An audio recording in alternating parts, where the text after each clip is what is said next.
a discussão. Em votação. Solicito aos vereadores e vereadoras que registrem seus votos.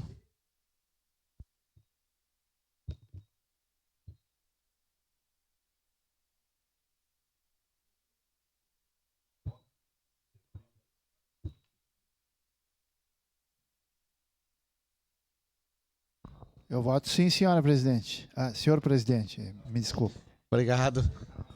Voto sim, senhor Vereador presidente. Sandro Fantinel, Voto vota sim, sim. senhor Vereador presidente. Cadore, vota sim. Nobre presidente, voto sim, por gentileza. Vereador Juliano Valim, vota sim.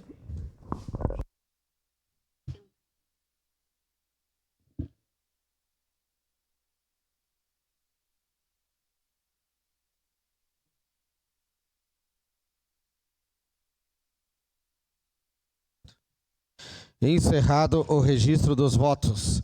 Encerrada a votação. O projeto de lei número 139/2023 foi aprovado por unanimidade das vereadoras e vereadores, com a ausência da vereadora Marisol Santos, vereadora Estela Balardim, vereador Fiuza, vereador Rafael Bueno e vereadora Gladys Frisso, em licença saúde.